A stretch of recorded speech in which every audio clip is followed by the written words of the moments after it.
Hello, everyone. I'm David Guajardo. Welcome to another episode of Conversations at the IIAS podcast.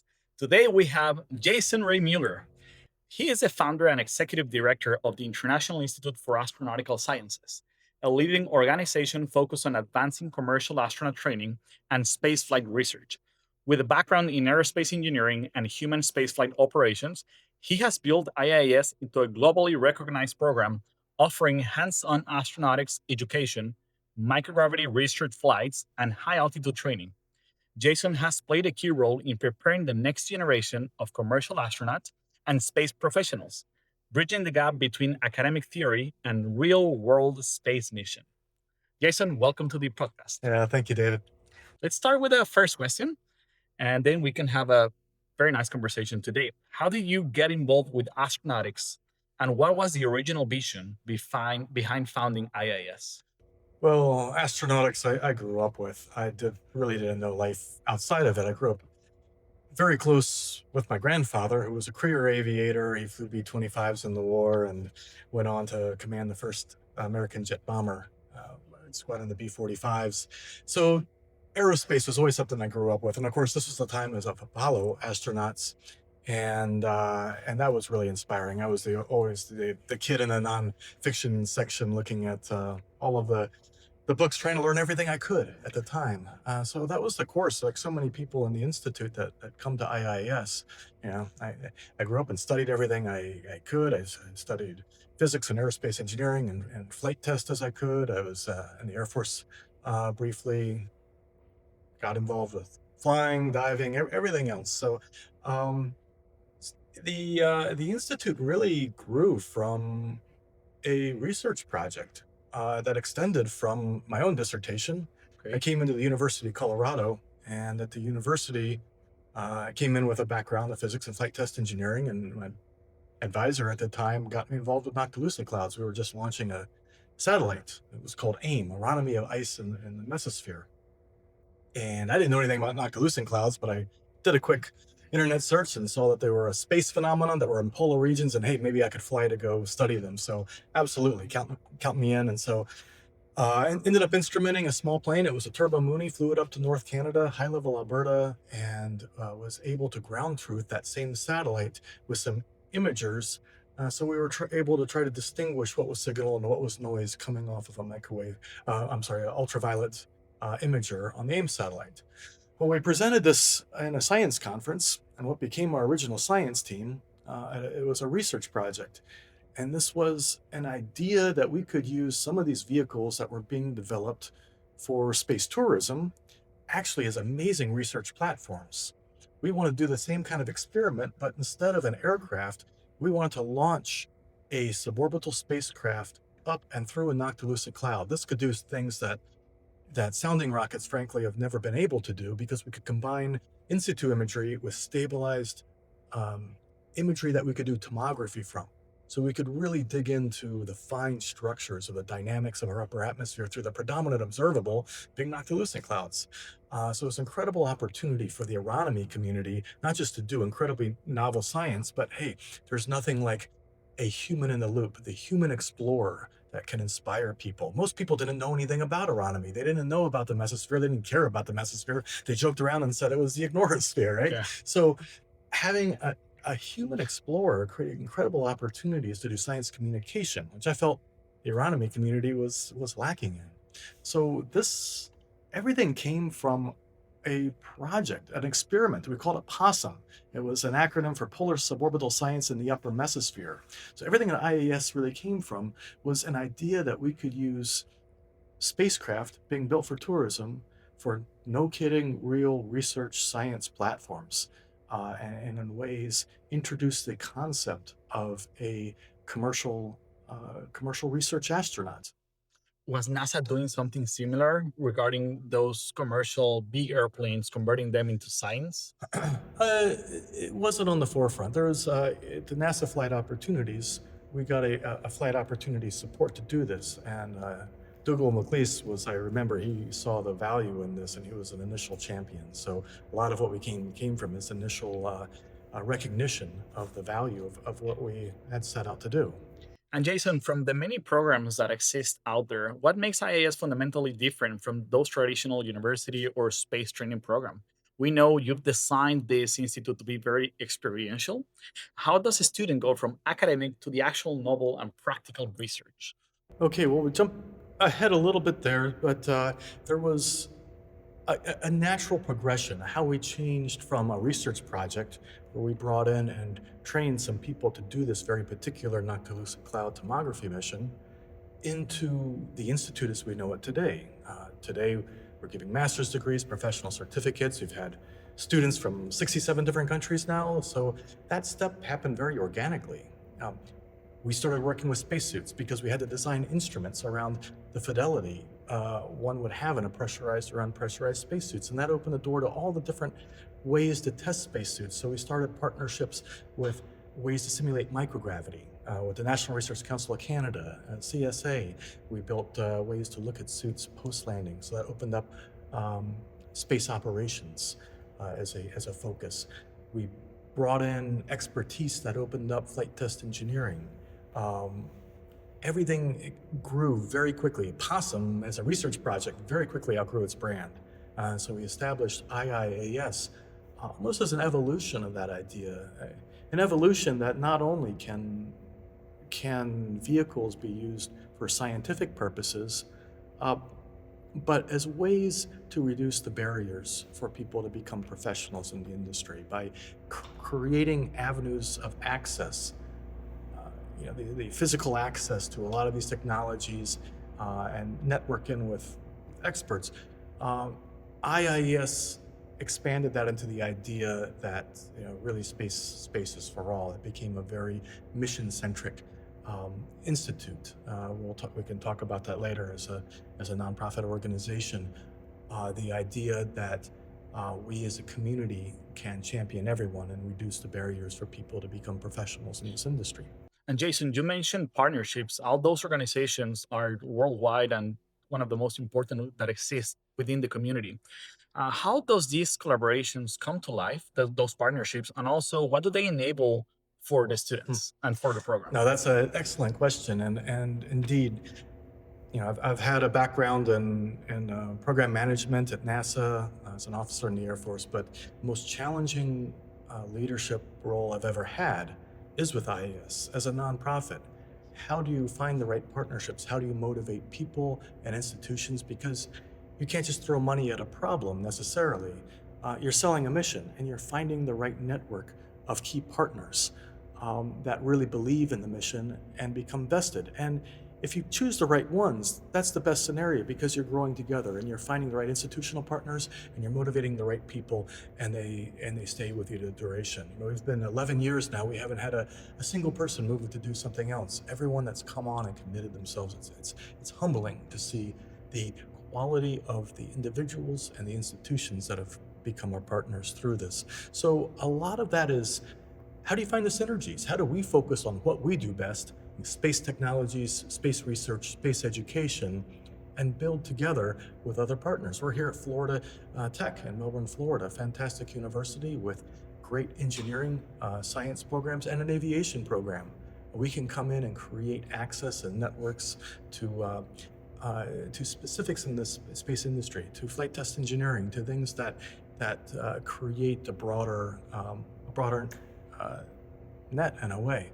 So the Canadian Space Agency, a key focus of Canada's space expertise is space life sciences. Well, we are now developing our own spacesuits. We can augment that capability with access to spacesuits. So it's finding these synergistic niches that create durable and lasting partners and ways that fit into our mission of making this broadly accessible to everyone. If we can find ways where there's a lot of soft benefit from the partnerships, we can keep tuition rates low and access low so we can continue to attract a wide variety of people from all backgrounds. This is impressive. You mentioned more than 60 countries, also a 10-year anniversary. Congratulations. Yeah, well, And I guess time flies, but it's impressive to attract so many people from such different countries. And Jason, you mentioned that IIS it's an actual nonprofit with important core values and a mission centered around social impact. How do you see IIS influencing the space industry with programs like Space for All Nations, Odd Astronaut, and Post 13? Yeah, thank you for asking that question. That's core to everything we do in the mission. Our core values of science, stewardship, inclusion, trace to everything we do. How can we find avenues for science, not just for the people that want to make a core profession in science, but those that want to contribute in citizen science with meaningful, peer-reviewed science? How can we network people to expertise? How can we provide access to the facilities that will innovate and create technologies, incubate businesses? All of these things to try to make everyone be a part of a more science literate, science participatory culture. So that goes on to we talked about the internationalism, the global stewardship, focusing on things that have global impact. The internationalism is something we're very proud about. And inclusion. How do we reduce barriers for people that come from marginalized communities? And these are things that I'm very passionate about. You mentioned Space for All Nations. Um, in my own background, and I think you can relate to this. And you've traveled extensively through the Americas. I've been going to Guatemala for about 20 years. It's kind of a second home. And the first time I went there, this is a country that, okay, it's a democracy, but not really. It's run by 12 families. How do you create opportunities for a country that has widespread poverty and the opportunities are very limited that way? STEM education always seemed to be something that was lacking.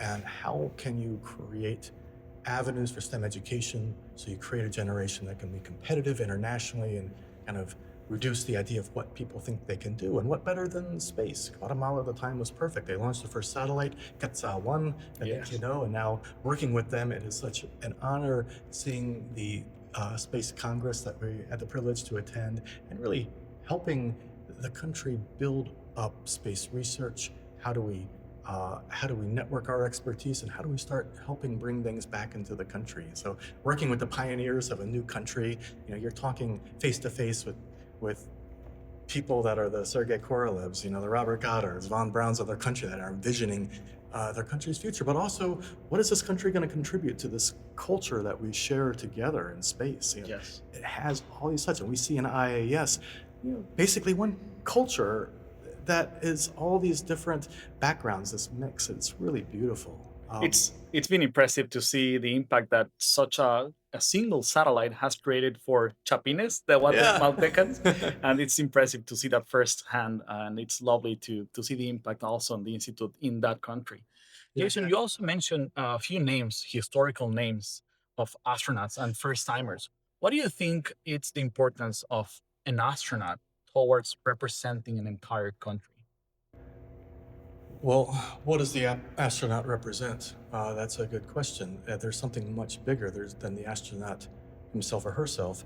It is a persona of an astronaut, and how that astronaut not just inspires another generation. Sure, they inspire greatly, but they're seen as almost like an ambassador to STEM.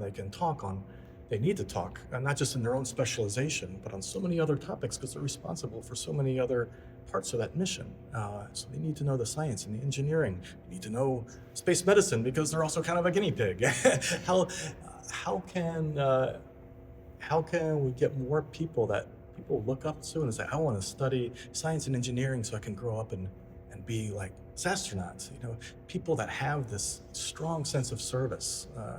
Not just to the country, the community, but the world.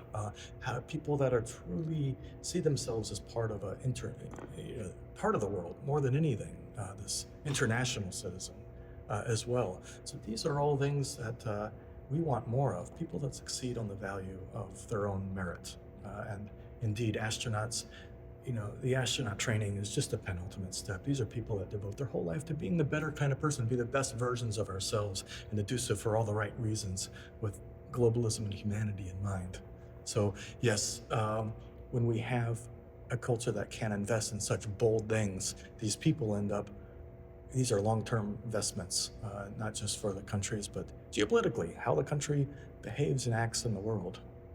Also, you mentioned geopolitically. I guess space can also bring the togetherness in space, and we can go back in history when the very first docking from the Russian the cosmonauts and the astronauts. Do you remember that? Or you did you see that in? I was pretty young then. I think that was 1975. But when Alexei Leonov shook hands with Stafford on the Apollo Soyuz, I mean, this represented a lot. And in the middle of the Cold War, I know it was bold, and it started a collaboration between two societies in conflict that learned to bring out the best in each other.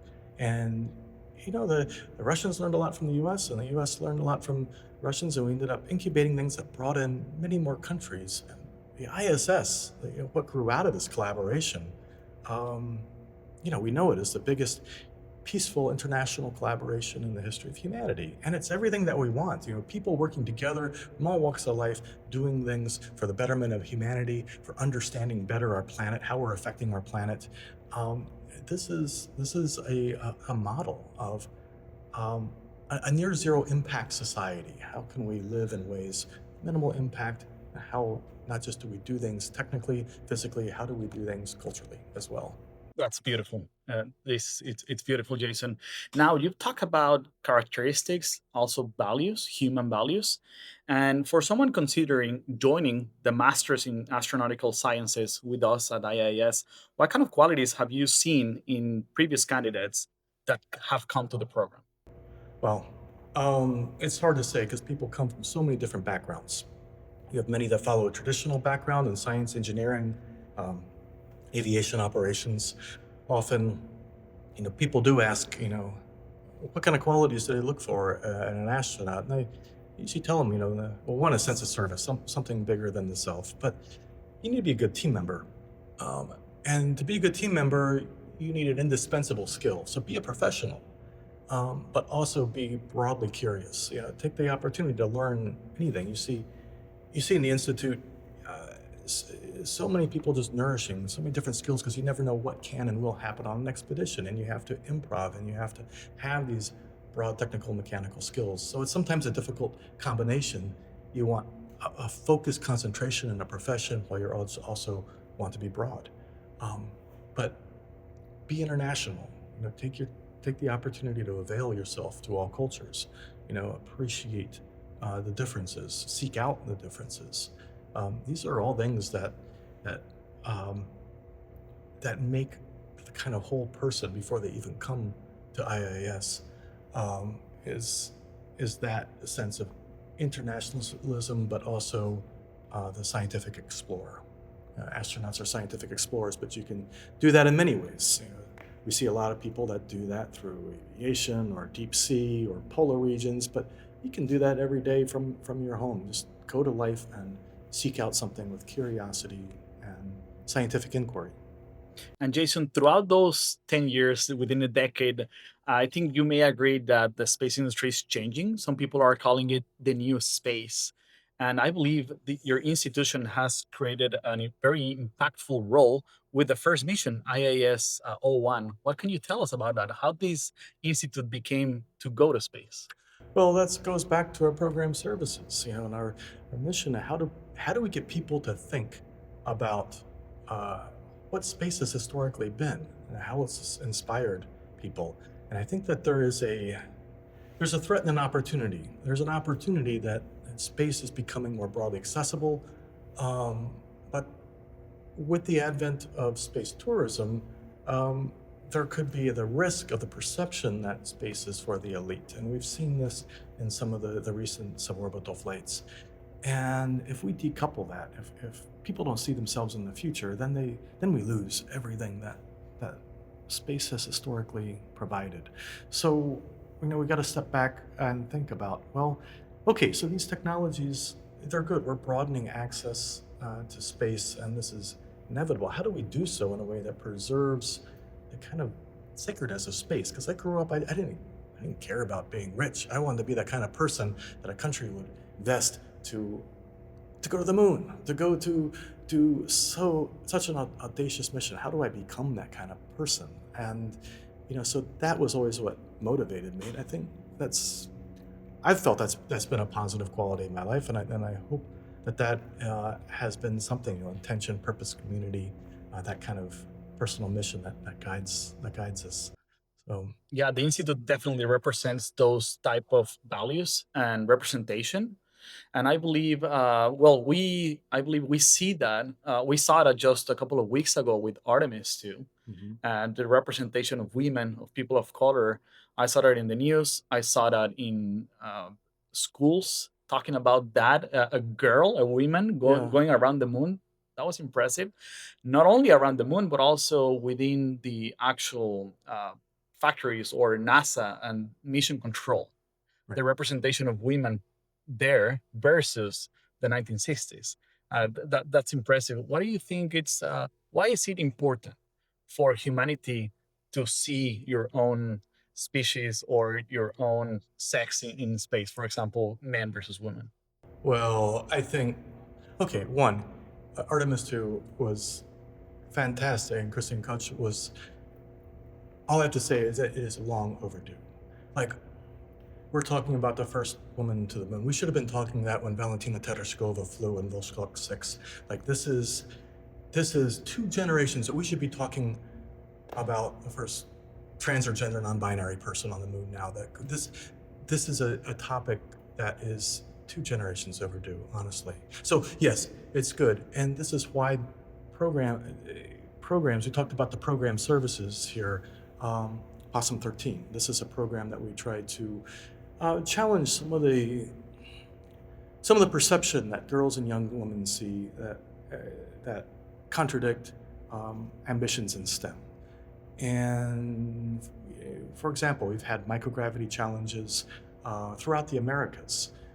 We brought in the winner was a young lady, Ivana Hernandez from Colombia, and thinking about just giving her the opportunity to take her experiment and the experiments of others onto a research flight and then go throughout Colombia and show what Colombians could do and what a girl could do, a 16-year-old girl in research. That inspires a country. So projects like that. Looking this year in Possum 13, flight test challenge, like 3% of flight test professionals are women. How do we highlight people that are exceptional and try to let people see themselves? Out Astronaut is a program service that I'm very proud of, especially as a gay man myself. Um, I always grew up and I didn't know any other queer people really in STEM.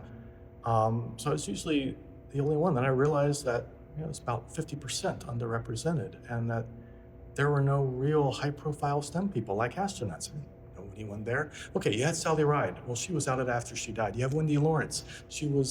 Uh, she came out 20 years after she retired, and Anne McLean was forced out in a public situation. You never had anyone that was selected or celebrated for being themselves. So the barriers were there, and you look back at the systems of oppression in a way. Everything back from the Lavender Scare, Frank Kameny, people like that had to abandon. Frank Kameny could have walked on the moon. Instead, he never made another dollar, was supported as a full-time activist because he was so enraged at how the injustice that he saw. You look forward past that into, it wasn't until 73, after the Apollo program, that LGBTQ identity was removed from psychological evaluations. And even now, to this date, you have don't ask, don't tell. Transgender people can't even serve. So how do you? There's this catch-22. Like, you're looking at astronauts. Well, if you have to stay in the closet, frankly, the kind of person that has to live in the closet simply won't have the right stuff to be a good astronaut. So it's a catch-22. And why do you think, Jason, it's important for us as humanity? What happens with our heart, with our minds, that we need to see a role model? Why is it important for us to see somebody within our race or appearances or values that we can then follow? Well, yeah, that's a difficult question to answer. As do we need what? You're asking kind of what is culture and how do we relate to culture, and there are things that we identify that give us identity. So it's difficult to address that because I think each of us carries many identities. And for me, I always knew astronautics, and I lived that way before I ever started to realize some of the barriers that I was up against. So I didn't really know another way through that. But looking back at it now, um, there's always some that have to tear down the bridge. Ed Dwight, for example, you know, he was championed. He could have also have walked on the moon, but the barriers that existed after Kennedy was shot changed things, and it took another decade and a half before Guy Buford first became the first African American astronaut. So you have to have bold people that can tear down those barriers if they exist. I always come back to Sally Ride's famous quote: "You can't be what you can't see." Um, so having that representation, yes, it does matter, and I think we as an institute here, we don't want to give anything but pure equity amongst all of our members. But if we have people coming from an emerging space country, if we have people coming from an underrepresented community, well, we can amplify their story, and that's important. And I think that puts an onus on all of us, because we're looking at doing great things, like maybe going to Mars. How are we going to do this if we're not hitting on all cylinders? So if someone comes that can inspire a whole community, well, that's all of our mission. Because as scientists, we want to really get everyone on board. Again, we want to hit on all cylinders. So we want to really come together and try to support those that have maybe more inspirational voice in whichever community, whichever place they come from. That's a transformational quote. You cannot be what you cannot see. I love what you just said. And Jason, looking back to those countries that have come to the program, how can you make that within a decade? So many countries. You mentioned 63. 67, I believe. At last count. I think, yeah, no, that's all organic, and I think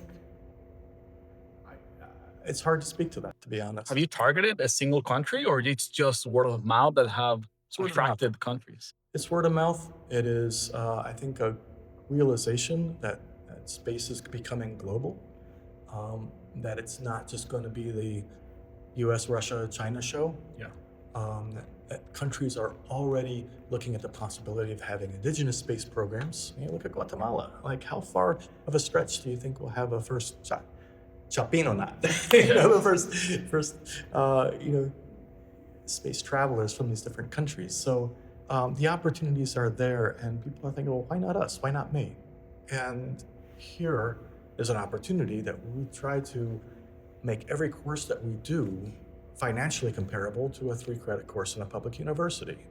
And that's really baked into our mission. How do you provide not just a physical access to things like spacesuits and parabolic flight and high fidelity simulations and all the things that formerly you've just seen in governmental programs and institutions, but the economic as well. Can you deliver these at realistic cost points? And can you find the right partners?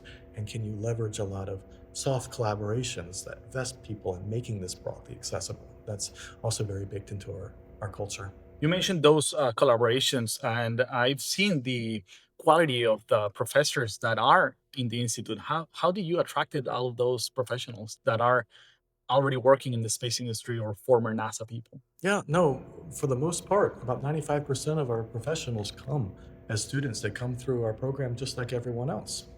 So this is a network, and it's different. It is a intentional community. It is grassroots, and it's good because people come in and they become part of the culture. They become part of the family, and many of them bring some extremely valuable expertise. And we, as directors, just try to find ways that bring things together synergistically, help them if they're new to being an educator. Maybe they're a subject matter expert, or maybe they're an educator, and getting them into other aspects. How do we as an institute make that, take someone that has very unique expertise and fit them into a culture that has such a unique mix of science, engineering, and operations? How do we have this academic, open, free thought with often kind of this military kind of operational proficiency? So it's a particular mix, but we find that people come in here and they're experts, but they also find themselves networked into something very different and evolutionary for them. You mentioned that space is becoming more global as we enter this new phase in the new space, quote unquote.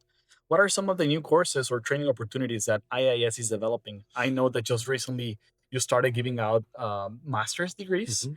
And what type of programs is IIS developing right now that you are most excited of? It's hard to project too far in the future. I think that's a strength of ours, is because we can react to how quickly space is growing. So the core certificates we have now, spaceflight operations, space environment, flight test engineering, bioastronautics, trace our existing expertise. We're developing our own spacesuits now, for example, IVA and now EVA.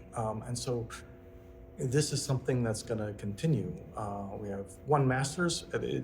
It's logical to think that our flight test engineering is going to mature into a master's, and others. So, um, where are we now? How can we project? It's very important that uh, we take the opportunity to internalize the capabilities to to develop and to react with the industry.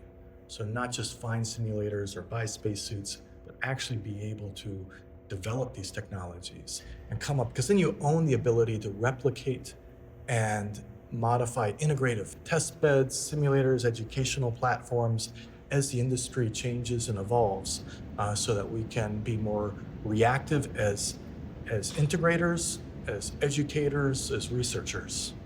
And after that, looking ahead for many dozens, if not hundreds, of graduates from those masters that exist right now, and that you are going to be creating more of those, how do you think those professionals are going to shape the future of the human spaceflight and the next generation?